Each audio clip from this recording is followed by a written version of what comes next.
네, 오늘 본문 말씀이 굉장히 짧습니다. 제목도 본문 말씀으로 하고 있습니다. 본문 말씀이 우리에게 얘기해주고 있는 바는 저희가 너무 잘 알고 있는 그런 내용이죠. 기뻐하라. 항상 기뻐하라 라고 얘기하고 있습니다. 저희가 이 말씀이 사실 그 데살로니가 전서에 있을 뿐만 아니라 빌립보서에서도 있죠. 내가 다시 말하노니 기뻐하라 라고 빌립보서에서는 얘기를 하고 있습니다. 오늘 본문에서는 항상 기뻐하라, 쉬지 말고 기도하라, 범사에 감사하라, 이 세 가지 바로 이어서 말씀이 그리스도 예수 안에서 있는 하나님 아버지의 뜻이다, 우리를 향하신 하나님 아버지의 뜻이다 라고 얘기를 하고 있습니다. 이런 복음의 말씀, 저희가 그 기쁨을 생각해 볼 때 사실은 굉장히 조건적이다라는 생각을 많이 하게 되거든요. 기쁘기 때문에 기쁜 것인가, 아니면 기쁘니까 기쁜 것인가. 약간 언어 유희적인 이야기로 시작을 해보려고 하는데요. 그 기쁘기 때문에 기쁜다, 기쁠 때에 기쁘다, 어떤 조건적인 어떤 기쁜 상황이 우리에게 주어지기 때문에 기뻐하는 것과 행복 바이러스가 있는 사람처럼 늘 기쁜 사람, 항상 기쁜 사람이 있지 않습니까? 우리 주변에 꼭 그런 사람 한 명 정도는 있는 것 같습니다. 없다면 한번 찾아보시길 바라고요. 그런 분들이 주변에 있다라고 하는 건 정말로 큰 축복이거든요. 쉽지 않습니다. 시대가 점점 더 급박해지면 급박해질수록 그런 행복 바이러스를 가지고 있는 사람, 모든 생각이 그쪽으로만 돌아가고 있는 사람을 만나기는 좀 쉽지 않은 거죠. 그래서 그런 행복 바이러스가 있는 사람이 주변에 있으면 얼마나 좋은지, 저도 기분이 좋아져요.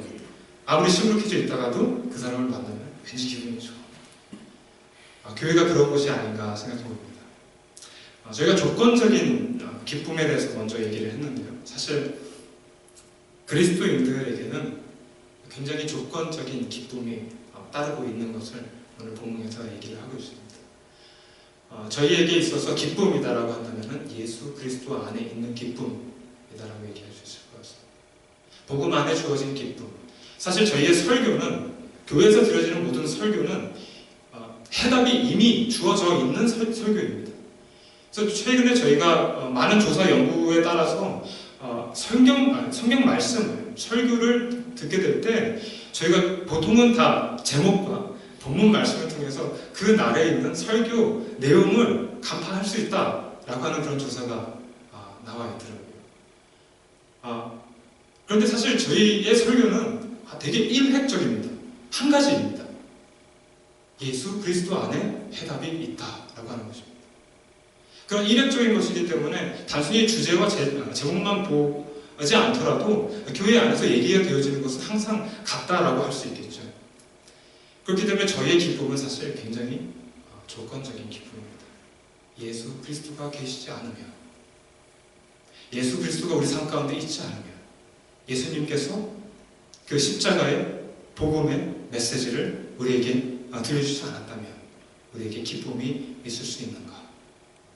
그래서 우리의 예배의 시작, 우리 설교의 시작, 우리 찬양의 시작, 우리의 모든 삶의 시작, 그리스도인들의 삶의 시작은 예수 그리스도가 되어야 하고 종결이 예수 그리스도가 되어야 하는 줄로 믿습니다. 근데 사실 그것을 이해하기가, 사실 예수 그리스도라고 하는 그 의미 안에 있는 메시지가 굉장히 크거든요. 저희가 좀 어려운 표현으로 거대 담론이다라고 얘기를 할 수 있을 것 같습니다.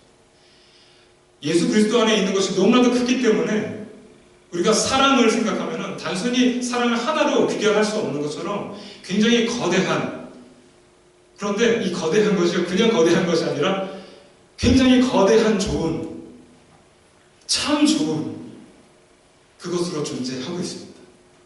그러니까 예수 그리스도께서 우리에게 다가오시고 우리의 심령을 울리시고, 방금 전에 저희가 찬양을 했던 것처럼 그 얼굴빛을 내게 비추사 함께 하시는 그 하나님을 우리가 목격할 때, 만나게 될 때 저희는 그 기쁨이 무엇인지 구체적으로 디테일하게 알아갈 수 있을 것이다 라고 생각합니다.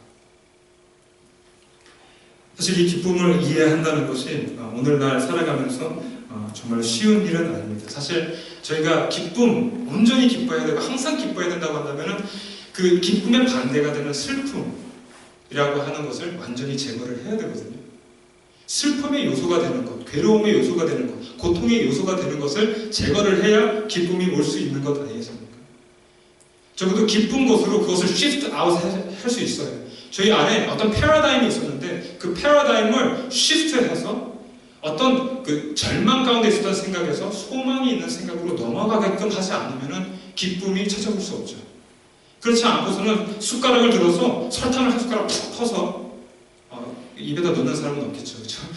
꿀을 한 숟가락 푹 퍼서 입에다가 넣어서 그 달콤함이 온몸에 퍼지는 그런 전율 같은 거, 그런 걸 느껴야 일어나는 것일 거예요. 어떤 슈거 러시, 저희가 설탕을 퍼먹지는 않으니까요. 설탕을 한 숟가락 푹 떠서 커피에 타서 한 숟가락 쫙 들이키고 아침을 시작해야 카페인과 뭐 이런 슈거 러시로 우리가 막 기쁨을 경험하는 것일까요? 그런 것은 아닐 것이라고 생각합니다. 적어도 오늘 본문 말씀에서 이야기하는 기쁨은 그것을 이야기하고 있지 않고 예수 그리스도 안에 있는, 복음 안에 있는 말씀 안에 있는 그 기쁨은 그런 것을 이야기하지 않고 있다라고 생각합니다. 오늘 본문 말씀을 좀 이렇게 보겠는데요. 오늘 본문 말씀의 전후에 계속해서 항상이라고 하는 단어들이 나옵니다. 항상이라는 단어뿐만 아니라 범사의 모든 일에 라고 하는 단어들이 계속해서 등장을 합니다. 15절과 17절, 18절, 19절까지 계속해서 반복해서 항상 범사에라고 얘기를 하고 있습니다. 이게 저희가 지난 한 10년 동안 익히 들어왔었던 최근에 화두가 되고 있는 힐링이라는 단어도 있고 10년 동안 계속해서 얘기가 되어졌었고 아는 사람들은 알고 있는 시크릿이라든지 긍정적인 마인드라든지 마인드 컨트롤이라든지 이런 것은 성경이 이야기하고 있지 않다라고 생각합니다. 그렇다면 하나님께서 말씀하시는 것은 무엇인지 저희가 좀 살펴보기를 원하는데요. 그러한 항상 모든 일에 범사에 라고 하는 말씀을 하면서요, 바로 이 앞절에서 이렇게 이야기하고 있습니다.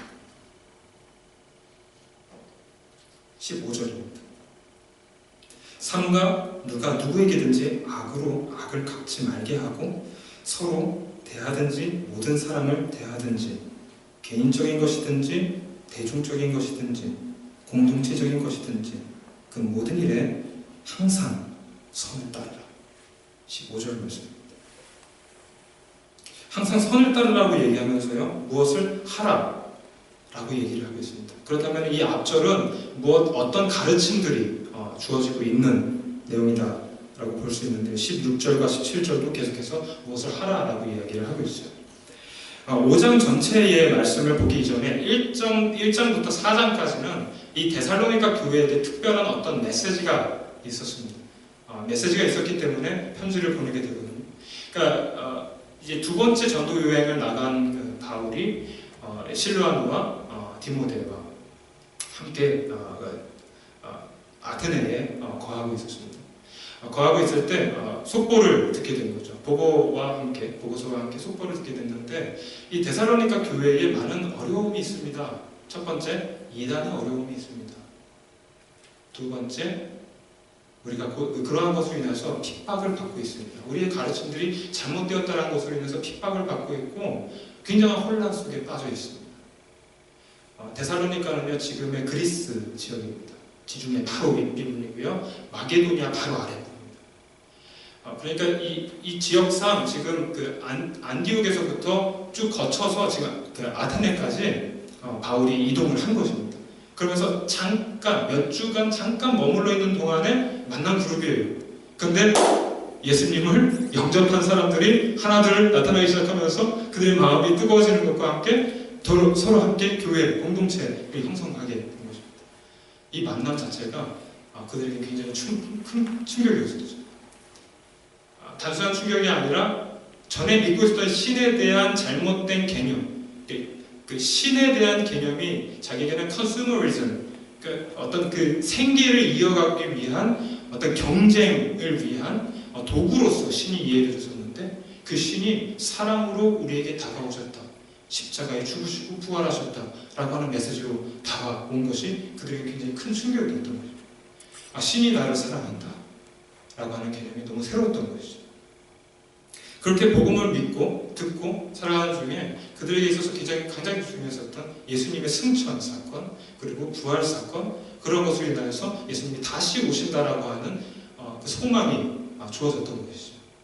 그런데 이 주어졌던 소망에 대해서 이단들이 뭐라고 얘기하냐면 그 부활과 승천으로 다시 오시겠다라고 하는 것이 이미 성취됐다, 이미 다 이루어졌다 라고 얘기를 한 거죠.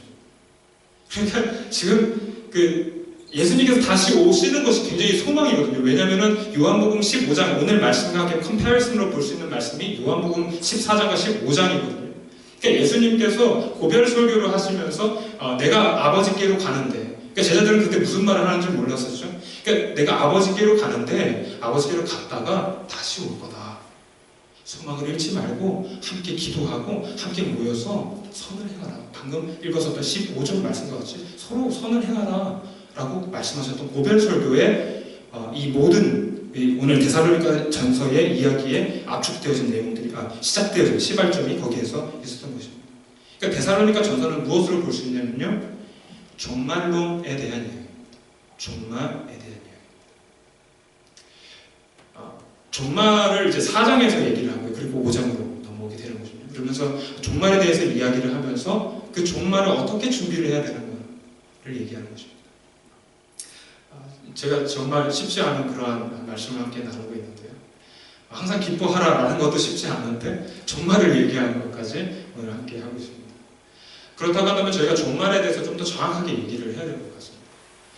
그리스도인들에게 있어서 저희는 그 복음, 기쁨, 소망, 사랑, 믿음, 이러한 긍정적인 단어만 있을 뿐만 아니라 이 종말이라고 하는 정말로 아이러니한 그러한 단어를 저희가 가지고 있거든요. 그러니까 종말과 분리를 시킬 수가 없습니다. 에스카톨로지라고 하는데요, 이 소터리올로지, 그러니까 구원론과 예수 그리스도를 통해서 얻어진 구원, 그 십자가 그 구원을 믿게 되어짐으로 인해서 얻은 은총, 이 은총과 함께 그 다시 오실 예수 그리스도를 기대하는 것이 직결되지 않으면은 저희의 신앙은 영속되지 않습니다. 다시 얘기해서 오늘 본문에서 얘기하고 있는 기쁨이 샘솟듯 하는 그 일이 일어나지 않는다라는 거죠. 그러니까 아버지께 가서 그 모든 것을 준비하고 다시 오시겠다라고 약속하신 그 약속이 존재하지 않으면, 내가 아버지께로 가는데 그냥 가는 것이 아니라 너희가 이 땅에서 살고 잘 살고 내가 올 수 있는 그 길을 내가 만들겠다. 여기서 잘 산다는 얘기는 하나님 말씀을 따라서 사는 삶을 얘기를 하겠죠. 그러니까 종말에 예수님께서 종말을 준비한다. 내가 다시 오는 것은 종말인데, 끝인데, 이 세상의 끝인데 새로운 하늘과 새 땅을 준비한다 라고 하는 얘기거든요. 이러한 이야기를 저희가 요한복음 15장에서 보게 되는 것입니다. 그리고 오늘 데살로니가 전서 5장을 통해서 보게 되는 것이죠. 그러니까 단순히 이러한 종말이 그러한 막연한 세상이 얘기하는 말세 지명에 일어나는 모든 것이 파괴가 되는 그런 디자스터를 얘기하는 것이 아니라 완성을 얘기하는 것입니다. 고통이 없는, 아픔이 없는 그러한 세계를 얘기하고 있다는 것이죠. 종말을 좀 다시 한번 좀 접근을 해보도록 하겠습니다. 저희는 그 우주적인 종말, 지금 일상적으로 봤을 때 우리가 경험할 수 있는 일반적인 종말, 사회적인 전쟁으로 인해서 기근으로 인해서 일어나는 종말, 그리고 개인에게, 우리 모두에게 주어진 철학가는 우리 모두가 그 종말을 향해서 가고 있다. 하이데거가 얘기했는데 그 종말을 향해서 가고 있는 존재이다 라고 얘기를 했습니다. 이거는 너무 정확한 얘기죠. 최근 많은 설교가들이 설교하시는 프리처 목사님들께서, 저도 이벤젤리스트들이 그런 얘기들을 하죠. 제가 예언을 하나 하겠습니다. 여러분 꼭 죽을 것입니다. 저도 죽게 될 것입니다. 라고 하는 예언을 우스갯말로 처음에 시작을 하시더라고요. 이런 데서 온 이야기일 것입니다.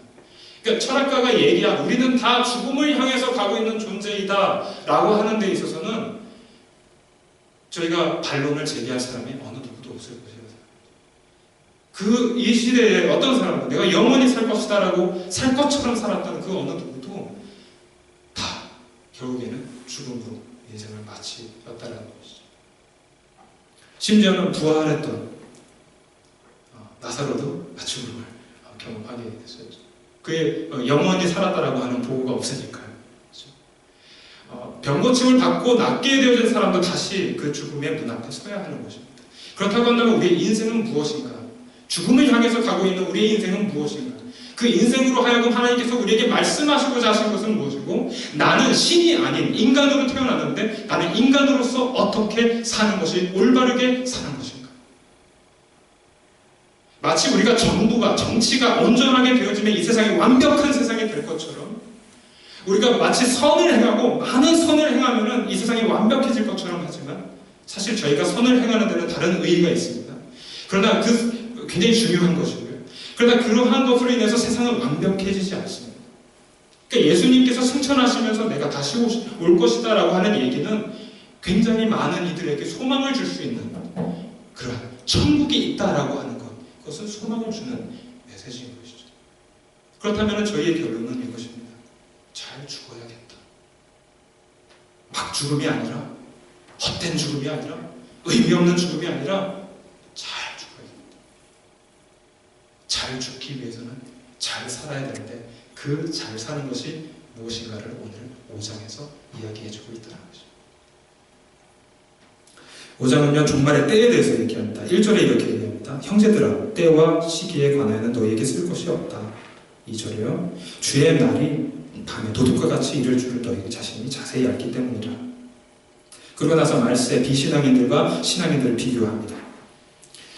그들이 평안하다 안전하다 할 그때에 임신한 여자에게 해산의 고통이 이름과 같이 멸망이 갑자기 그들에게 이르리니 결코 피하지 못하리라. 비신앙에 대한 얘기이고요. 신앙에 대한 얘기입니다. 신앙인들요, 형제들아 너희는 어둠에 있지 아니하매 그날이 도둑같이 너에게 임하지 못하리니 너희는 다 빛의 아들이요 낮의 아들이라. 우리가 밤이나 어둠에 속하지 아니하나니 그러므로 우리는 다른 이들과 같이 자지 말고 오직 깨어 정신을 차릴지라. 비신앙인들 두 번째입니다. 자는 자들은 밤에 자고 취하는 자들은 밤에 취하되. 신앙인들 두 번째요, 우리는 낮에 속하였으니 정신을 차리고 믿음과 사랑의 호경심을 붙이고 흉배를 붙이고 구원의 소망의 투구를 쓰자. 그리고 종결합니다. 하나님이 우리를 세우심은 노하심에 이르게 하심이 아니요 심판에 이르게 하심이 아니요 오직 우리 주 예수 그리스도로 말미암아 구원을 받게 하심이라. 예수께서 우리를 위하여 죽으사 우리로 하여금 깨어 있든지 자든지 자기와 함께 살게 하려 하셨느니라. 그러고 나서 1절부터 그리스도인들이 해야 할 바를 얘기하기 시작합니다. 그러나 피차 권면하고 서로의 덕을 세우기를 너희가 해야 하는 것처럼 늘 하라. 형제들아 우리가 너희에게 구하노니 너희 가운데서 수고하고 주 안에서 너희를 다스리며 권하는 자들을 너희가 알고 그들의 역사로 말미암아 사랑 안에서 가장 귀히 여기며 너희끼리 화목하라. 또 형제들아, 두 번째입니다. 너희를 권하노니 게으른 자들을 권면하며 마음이 약한 자들을 격려하고 힘이 없는 자들을 붙들어주며 모든 사람에게 오래 참으라. 세 번째요, 상가 누가 누구에게든지 악으로 악을 갚지 말게 하고 서로 대하든지 모든 사람을 대하든지 항상 선을 따르라. 그러나서 오늘 하나님의 3대 뜻을 이야기하는 것입니다. 항상 기뻐하라, 쉬지 말고 기도하라, 범사에 감사하라. 이는 그리스도 예수 안에서 우리를 향하신 하나님 아버지의 뜻이니라. 하나님의 뜻이 그 안에 있다라고 얘기합니다.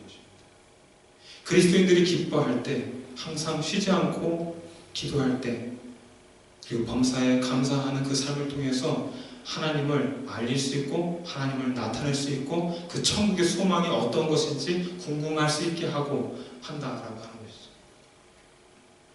그러니까 본문은 오늘 말씀에서 다시 이야기한다라고 생각합니다. 항상 기뻐하는 것이 다른 것이 아니라 종말을 생각하라라고 하는 것이죠. 이 세상에 속해 있는 것들, 그것들 중에 우리가 현실적으로 해야 할 것들, 의식주의 문제들이 해결된다면 우리는 더욱더 하나님을 추구할 수 있고, 그 문제가 해결될 뿐만 아니라 내가 더 부해지면 하나님을 추구할 수 있고, 내가 그 하나님께서 주신 것으로 인해서 내가 더 풍족해져서 다른 사람들에게 나눌 수 있으면 하나님을 기뻐할 수 있는 것이 아니라 기쁘기 때문에 기뻐하는 삶. 조건적이죠. 예수 그리스도가 계시기 때문에 기뻐하는 삶. 천국이 있기 때문에 기뻐할 수 있는 삶. 그래서 제가 서두에 얘기했었던 기쁘기 때문에 기쁜 것과 기쁠 수 있기 때문에 기뻐하는 조건적인 것 함께 내가 기쁜 사람이기 때문에 기뻐할 수 있습니다. 왜요? 내 안에 그리스도가 사시기 때문에. 우리는 사실 기쁨의 존재를 생각해 볼 때 저희가 슬픔을 제거를 해야 기쁨이 될 수 있다라고 서두에 얘기를 했습니다. 근데 사실 기쁨을 제거하는 것, 슬픔을 제거하는 것, 이것은 사실 의학적으로는 전두엽을 떼내야 가능한 프론탈 로버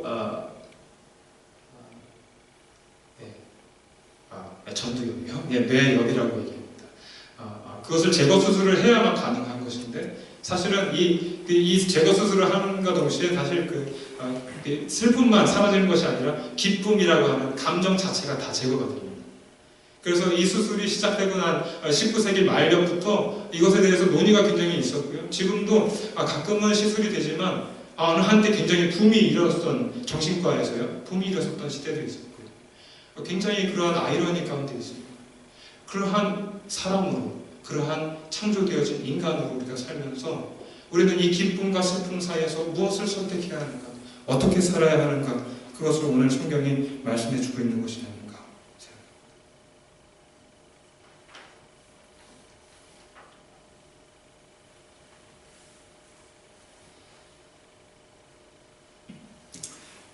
이렇게 우리에게 말씀되어지고 있는 하나님의 나라, 천국, 이것이 사실은 현실과 동떨어져 있는 것 같습니다.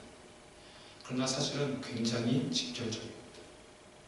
천국은 그때 와서 이루어지는 것이 아니라 already not yet 이라고 하는 칼 바르스의 얘기와 같이 이미 우리 가운데 지금 여기에 이루어진 것이다. 예수 그리스도를 통해서 그 예수 그리스도를 영접하는 사람들, 그 구원의 은총을 경험한 사람들은 이미 그러나 아직은 오지 않은 그것을 지금 여기에서 살아낼 수 있다라고 얘기하고 있는 것이죠. 그러한 기쁨이 우리 가운데 가득 넘치기를 소망하고요. 우리 가나안 공동체에 하나님의 말씀이 그렇게 우리 심령을 뜨겁게 새롭게 하기를 소망합니다. 말씀을 마치겠는데요. 성경 말씀은 그래서 오늘 이 말씀이 있고 이후에 17절부터 말씀을 하고 있습니다. 바로 성도의 견인이라고 하는 것입니다. 우리가 기쁨을 아무리 누리려고 하고 애써서 이루려고 해봐도 되지 않을 때가 있는 것이죠. 우리가 실수하고 실패하고 우리의 많은 감정들, 우리가 헤아릴 수 없는 많은 생각들로 인해서 번민해진 그 밤은 우리가 어떻게 능가할 수 없는 정말로 지옥의 불이 막 타오르는 것과 같은 어떠한 분노, 어떠한 염려, 내가 어떻게 감당할 수 없는 그런 침체, 디프레션, 이러한 것들이 찾아올 때 저희는 정말로 모든 힘을 다 잃어버린 것 같은 그런 순간에 휩싸이게 됩니다. 그때에도 예수 그리스도의 복음이, 그때에도 우리의 믿음이, 우리의 신앙이 불타오는 것, 우리 안에 있는 하나님의 말씀이 우리 가운데 있다라고 하는 것이 믿어지지 않는 순간에도 하나님은 여전히 일하신다라고 하는 것이 오늘 16장 이후의 말씀에 나타납니다. 평강의 하나님이 친히 너희를 온전히 거룩하게 하시고 또 너희의 온 영과 혼과 몸이 우리 주 예수 그리스도께서 강림하실 때에 흠없게 보존되기를 원하노라. 너희를 부르신 이는 믿으시니 그가 또한 이루시리라. 우리가 지치지 않고 주를 바라고 주를 소망하고 주님을 기대하고 그러한 하나님의 기쁨으로 충만하게 되시기를 소망합니다. 함께 기도하겠습니다.